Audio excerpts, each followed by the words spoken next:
अपनी सेहत से मुताल्लिक मुस्तनद डॉक्टर्स की राय जानिए। ओला डॉक यूट्यूब चैनल को सब्सक्राइब करें और बेल आइकॉन को दबाना मत भूलें।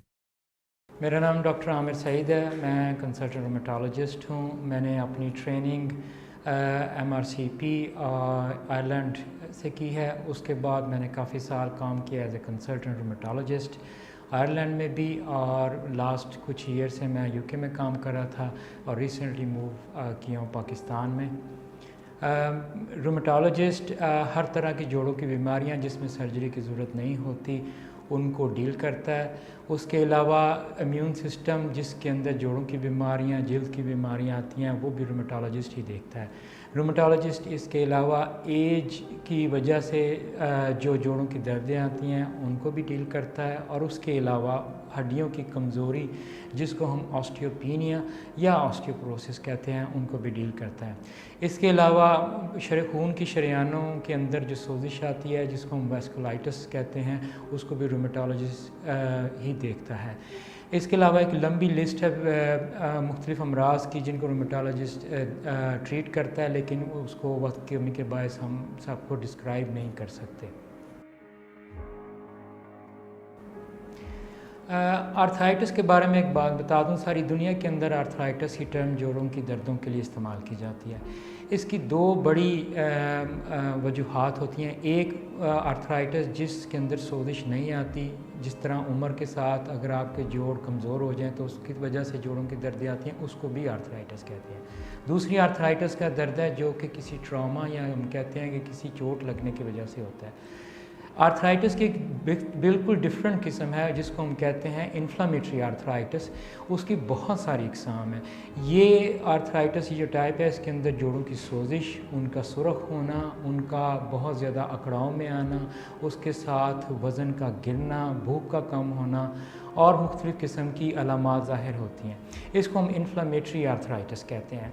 इसके अंदर जो सबसे कॉमन टाइप है या किस्म है उसको हम कहते हैं रूमेटॉइड आर्थराइटिस। दूसरे जो आर्थराइटिस हैं उनको हम कहते हैं कि रूमेटॉइड के अलावा आर्थराइटिस, लेकिन उनकी भी एक लंबी लिस्ट है। उनके अंदर जो है वो सोरियाटिक जो जल्द की बीमारी की वजह से आर्थराइटिस होता है उसको डील करते हैं।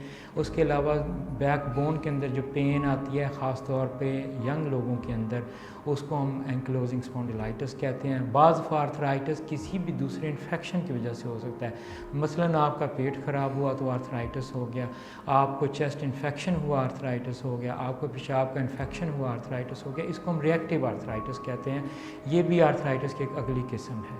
इसके अलावा आपके अगर पेट की बीमारियों के साथ जो आर्थराइटिस आता है उसको हम IBD आर्थराइटिस या एंटेरोपैथिक आर्थराइटिस कहते हैं। इसके अलावा भी बहुत सारी इकसाम हैं जिनको हम रूमेटॉइड के अलावा आर्थराइटिस में डील करते हैं। इन्फ्लामेटरी आर्थराइटिस जिसको हम सोजिश वाला जोड़ों के पेन कहते हैं, दर्द कहते हैं, उसकी सबसे जो बड़ी अलामत है वो ये है कि जोड़ सूजने शुरू हो जाएं। उसके अलावा उनमें जो दर्द आता है वो मुस्तकिल रहता है और जो दर्द की गोलियां उनसे बहुत थोड़ी देर के लिए ठीक होता है। इसके अलावा बेतहाशा स्टिफनेस जिसमें सबसे आम यह मरीज़ आके जो बताता है वो ये है कि उसको हाथ की मुट्ठियाँ नहीं बंद कर सकता, सुबह उठे तो चल नहीं सकता। मरीज़ को हल्का हल्का बुखार महसूस होता है, उसके साथ उसका वज़न गिरना शुरू हो जाता है, भूख कम हो जाती है, जिस्म के ऊपर मुख्तलिफ़ किस्म के रैश या सुर्खी आनी शुरू हो जाती है और रात को बेतहाशा पसीना आता है। इन सब अलामात के साथ कोई इन्फेक्शन नहीं मिलता, लेकिन अगर आप ब्लड के टेस्ट करें तो उसके अंदर आपको बेतहाशा सोजिश मिलती है। जो ESR और CRP का टेस्ट जो सोजिश के टेस्ट में बहुत ज़्यादा हाई होते हैं। तो ये वो अलामात हैं जिसके वक़्त आम जनरल प्रैक्टिशनर को भी या ये रूमेटोलॉजिस्ट के अलावा जो दूसरे फिजिशंस हैं या सर्जन्स हैं उनको इसको एज ए इन्फ्लामेटरी आर्थराइटिस ही देखना चाहिए और एक रूमेटोलॉजिस्ट को रेफ़र करना चाहिए। इन्फ्लामेटरी आर्थराइटिस की तशख़ीस किस तरह की जाती है जो कि बहुत ज़रूरी है। उसकी वजह यह है कि इन्फ्लामेटरी आर्थराइटिस के अंदर इतने ज़्यादा मुख्तलिफ़ किस्म के जोड़ों के अमराज हैं कि उनकी प्रॉपर तशख़ीस होना बहुत ज़रूरी है। उसमें हम डिफरेंट चीज़ें लेते हैं। जिस तरह मरीज़ आके कुछ अलामात बताएगा, उसको डॉक्टर देखता है, फिर उसका एग्ज़ामिनेशन करता है, डिटेल से देखता है कि जोड़ सूजे तो नहीं हुए, कौन कौन से जोड़ मरीज़ को ज़्यादा प्रॉब्लम कॉज कर रहे हैं। इसके अलावा हम कुछ ब्लड टेस्ट करवाते हैं जिसके अंदर उनके CBC होता है और इन्फ्लेमेशन के टेस्ट हैं जिस तरह ESR है, CRP है, और ख़ास तौर पे कुछ टेस्ट करवाते हैं जिनको हम RA फैक्टर और anti-CCV एंटीबॉडीज़ कहते हैं। ये बड़े हेल्पफुल टेस्ट होते हैं, तशख़ीस में मदद देते हैं लेकिन तशख़ीस नहीं करते। इसके अलावा जो चीज़ हम अमूमन तौर पे हम रिक्वेस्ट करते हैं या आस करते हैं वो है एक्सरेज़। एक्सरेज़ हाथों के और पाँव के या जिस जोड़ के अंदर अलामात ज़्यादा हों उसका कहते हैं। बाज़ दफ़ा अगर जोड़ सूजे हों तो हमें थोड़ा सा पानी भी जोड़ से निकालना पड़ता है और उसको लेबॉर्ट्री में टेस्ट करवाना पड़ता है। वो भी हमें बहुत ज़्यादा मदद देता है असली तशख़ीस करने में बीमारी की। अच्छा, इसकी जोड़ों की जो एक दफ़ा जब तशख़ीस हो जाती है तो इसका इलाज सिर्फ़ ये कहना कि रूमेटोलॉजिस्ट खुद से करता है वो सही नहीं होगा। इसके लिए मुख्तलिफ़ लोग इसमें हमें हेल्प करते हैं। जिस तरह एक फ़िज़ियोथेरापिस्ट है वो मरीज़ को बताता है कि कौन कौन सी एक्सरसाइज उसको करनी चाहिए और कितने अरसे तक करनी चाहिए। उसके अलावा एक ऑक्यूपेशनल थेरापिस्ट होता है जो कि अभी पाकिस्तान में बहुत ज़्यादा नहीं है लेकिन दुनिया में अवेलेबल हैं। ये लोग जोड़ों की जो मुस्तकबिल के अंदर जोड़ों का मुड़ना है या उनकी जो मुख्तलिफ़ किस्म की तकलीफ़ आ सकती हैं उनके बारे में मरीज़ को आगाही देता है। इसके बाद जो मरीज़ का सबसे इम्पॉर्टेंट चीज़ है वो ये है कि उसका पेन कंट्रोल होता है और उसमें बाज़ हमें स्टेरॉइड्स भी देने पड़ते हैं। लेकिन जो मेन इसकी ट्रीटमेंट है वो उसको हम कहते हैं डिज़ीज़ मॉडिफाइंग ड्रग्स। वो चीज़ें क्योंकि ये सारा आर्थराइटिस हमारे इम्यून सिस्टम से आ रहा होता है, उसको ट्रीट करने के लिए हम जो भी दवाई देते हैं वो इम्यून सिस्टम को एक नॉर्मल के करीब लेके आता है। इसके अंदर मुख्तलिफ मेडिकेशन है, आप बाज़ दफ़ा उनके नाम भी सुनेंगे, जिस तरह मेथोट्रेक्सेट हो गई, हाइड्रोक्सीक्लोरोक्विन या HCQ हो गई, सल्फासेलाज़िन हो गई, लिफोरा या लिफ्लोनामाइड और कारा। ये वो दवाइयाँ हैं, इनकी एक लंबी लिस्ट है लेकिन ये दवाइयाँ जो कॉमनली इस्तेमाल की जाती हैं और इनको बाज़ दफ़ा जनरल फिजिशियन भी इस्तेमाल करते हैं अगर रूमेटोलॉजिस्ट अवेलेबल ना हो। इन सब के ऊपर एक सबसे इम्पॉर्टेंट चीज़ जो हम लोग हमेशा कहते हैं वो ये है कि मरीज़ को अपना लाइफस्टाइल चेंज करना पड़ता है। उसमें उसको अपनी खुराक का ख़ास ख्याल रखना पड़ता है। ख़ास तौर पे उनको वज़न नहीं बढ़ने देना होता। हम उनको सारी वो बताते हैं परहेज़, जिसमें यह है कि आप ज़्यादा चिकनाई वाली चीज़ें ना इस्तेमाल करें, खुराक के अंदर ज़्यादा शुगर बेस्ड प्रोडक्ट्स ना इस्तेमाल करें, बाज़ार की फ़ूड इस्तेमाल ना ज़्यादा करें, घर की बनी हुई फ़ूड और फ्रूट का इस्तेमाल और सब्ज़ियों का इस्तेमाल ये सब उनके लिए बहुत अच्छा है। मिल्क के अंदर वो स्किम मिल्क इस्तेमाल करें और बटर जब उन्होंने घी इस्तेमाल करना है तो वो लो फैट करें, घी का इस्तेमाल कम से कम रखें। ये सारी उनकी जो चीज़ें परहेज़ हैं उनकी बॉडी के वेट को बढ़ने नहीं देते और आर्थराइटिस के कंट्रोल में हमें बहुत हेल्प करते हैं। रूमेटॉइड आर्थराइटिस इन्फ्लेमेटरी आर्थराइटिस की एक किस्म है और ये कहना बिल्कुल सही होगा कि सबसे कॉमन किस्म है जो पूरी दुनिया में पाई जाती है। इसकी वजूहात मेडिकल साइंसेस को अभी तक नहीं पता, लेकिन जो चीज़ हमें पता है वो ये है कि ये आपकी जीन्स के अंदर या पेशेंट की जीन्स के अंदर होता है और इसकी वजह ये बनती है कि एक स्टेज के ऊपर आके या ज़िंदगी के किसी हिस्से में किसी भी इन्फेक्शन या किसी भी और वजह से जो हमारा दफाई निज़ाम है उसके अंदर एरर आ जाता है और वो कुछ ऐसे ब्लड टेस्ट बनाने शुरू कर देता है जिसकी बॉडी को या जिस्म को कतई ज़रूरत नहीं होती। ये टेस्ट जिस्म के लिए नुकसानदेह होते हैं और इनको हार्मोन्स भी कहा जा सकता है आम आदमी की ज़बान में। ये फिर जाके जिस्म के मुख्तलिफ़ हिस्से जिस तरह जोड़ हैं, स्किन है, मसल है, इनको डैमेज करते हैं और दूसरे जो अज़ा हैं उनको भी डैमेज कर सकते हैं। रूमेटॉइड आर्थराइटिस बाकी आर्थराइटिस से इस तरह मुख्तलिफ है कि ये आपके सबसे ज़्यादा आपके छोटे जोड़ों को अफेक्ट करता है, जिस तरह हाथ हो गए, रिस्ट या कलाइयाँ हो गई, आपके पाँव के जोड़ हो गए, उंगलियाँ के, और उसके अलावा एंकल्स हो गए या टखने हो गए। बड़े जोड़ों को भी ये इफ़ेक्ट कर सकता है अगर इसकी ट्रीटमेंट एक प्रॉपर स्टेज के ऊपर ना की जाए। तो इसलिए इसकी अब दुनिया के अंदर एक इसका जो ट्रीटमेंट का प्लान है वो इस तरह किया जाता है कि जो जनरल प्रैक्टिशनर या आम फिजिशंस हैं वो इसको बड़ी अर्ली स्टेज के ऊपर रेफ़र कर देते हैं रूमेटोलॉजिस्ट को, ताकि इसकी बाकायदा तशख़ीस हो सके और जो दवाई इसको टाइमली स्टार्ट होनी है उसको टाइमली स्टार्ट किया जा सके, ताकि इसके बाद में ज़िंदगी पे जो असरात हैं जिस तरह जोड़ों का मुड़ना या डैमेज होना उसको हम अवॉइड कर सकें। रूमेटॉइड आर्थराइटिस की ट्रीटमेंट भी उसी पैटर्न पे होती है जिस तरह बाकी इन्फ्लेमेटरी आर्थराइटिस है, और इसकी दवाइयाँ बड़ी ही ख़ास होती हैं जो कि आम फिजिशियन या सर्जन जैसे ऑर्थोपेडिक सर्जन हैं उनको इतनी ज़्यादा इसके बारे में अवेयरनेस नहीं होती। तो इसलिए बेहतर यही है कि इसका इलाज अगर आपको ये ख्याल है कि आपको रूमेटॉइड आर्थराइटिस है तो आपको ज़रूर एक रूमेटोलॉजिस्ट को दिखाना चाहिए। रूमेटॉइड आर्थराइटिस आम लोगों के ख्याल में एक बीमारी है जो कि सिर्फ जोड़ों को अफेक्ट करती है। इसमें कोई शक नहीं कि ये इसका आगाज़ आमतौर पर बड़े या छोटे जोड़ की दर्द से या सोजिश से ही होता है, लेकिन अगर इसको टाइमली ट्रीट ना किया जाए तो ये आपकी आँखों को अफेक्ट कर सकता है। ये आपकी आँखों के अंदर जो आंसू बनाने वाले ग्लैंड्स हैं उनको अफेक्ट करता है, जिसकी वजह से आँखें बहुत ज़्यादा ड्राई रहना शुरू हो जाती हैं। इसी तरह मुँह के अंदर जो ग्लैंड्स हैं जो हमारी थूक बनाते हैं उसको अफेक्ट करता है, जिसकी वजह से मुंह के अंदर इंतहाई ज़्यादा ड्राइनेस शुरू हो जाती है और ये दांतों के लिए भी इंतहाई नुकसान होता है। इसके बाद हमारे फेफड़ों को ये इफ़ेक्ट कर सकता है कि उनको ये बहुत ज़्यादा स्टिफ़ कर देता है, जिसको हम कहते हैं कि फेफड़े सुकड़ रहे हैं।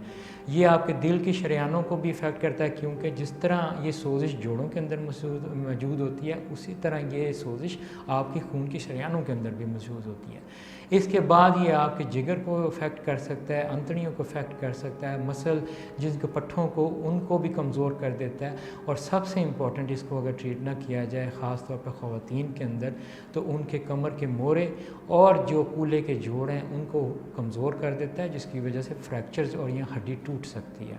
तो इस अगर आप आम आदमी की ज़बान में समझें तो ये जोड़ों की दर्द के अलावा जिस्म के हर अज़ा को इफ़ेक्ट कर सकता है। इसलिए इसकी ट्रीटमेंट एक ख़ास वक्त पे और एक ख़ास स्पेशलिस्ट से होना बहुत ज़रूरी है।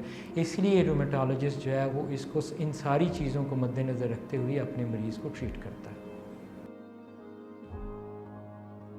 अच्छा, जो इम्पॉर्टेंट इसमें चीज़ है वो ये है कि रूमेटॉइड आर्थराइटिस या इस तरह के बाकी जो आर्थराइटिस हैं इनके अंदर हमारी जो डेली लिविंग जिसको हम लाइफस्टाइल कहते हैं इसका बहुत ज़्यादा रोल होता है।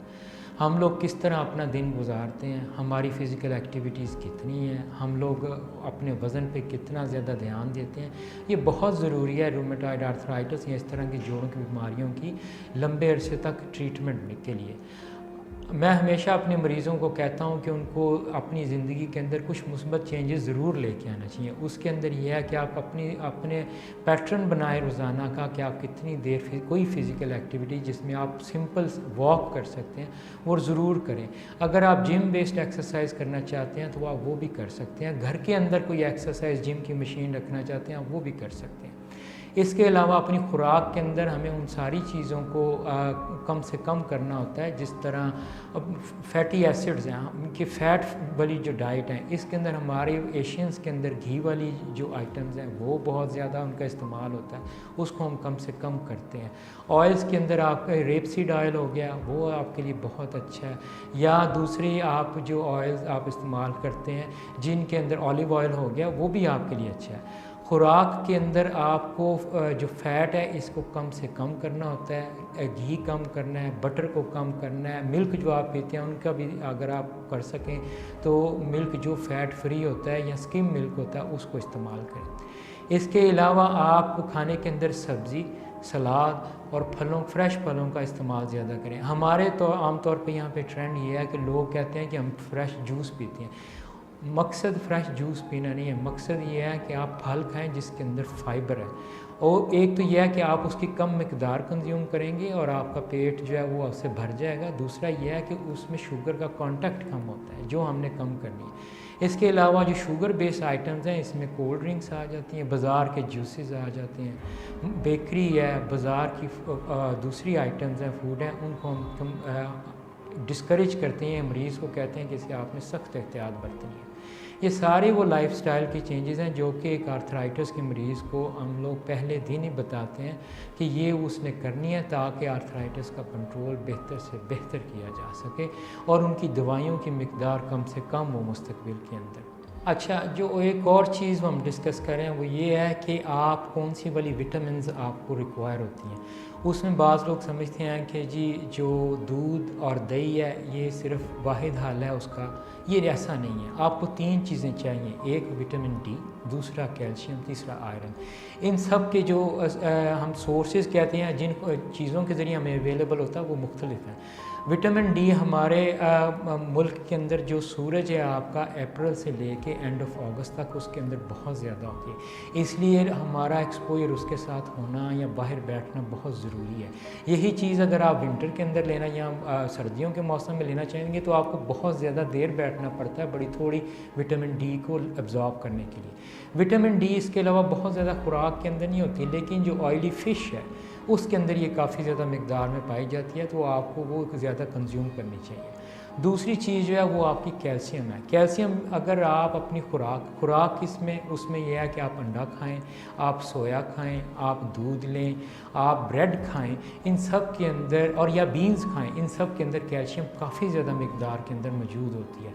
अगर आप ये नहीं खाते तो कैल्शियम के आप टैबलेट भी डेली ले सकते हैं। उसके अलावा जो तीसरी चीज़ है वो है आयरन। आयरन आपके जोड़ों के, आपकी बॉडी की हेल्थ के लिए बहुत ज़्यादा ज़रूरी है। अब आयरन के लिए आप लीफी वेजिटेबल्स, रेड मीट, फल जिस तरह खजूर है वो भी आप खा सकते हैं, उसमें ये सारी आपके लिए बहुत ज़्यादा हेल्पफुल होती हैं। इसलिए आप किसी एक ख़ास खुराक को बहुत ज़्यादा ना खाएं, अपनी डाइट को बैलेंस रखें और जितनी खुराक आप हज़म कर सकें उतनी ही खाएं, ना कि आपको बहुत ज़्यादा ज़रूरी नहीं होता कि आप सारी चीज़ें बहुत ज़्यादा मिकदार में खाएंगे तो ये कमी पूरी होएगी। इसलिए आप दिन के अंदर आप पूरे हफ्ते के अंदर अपनी खुराक को डिवाइड कर सकते हैं कि आप किस दिन क्या खाना चाहते हैं, लेकिन सारी चीज़ें खाएं।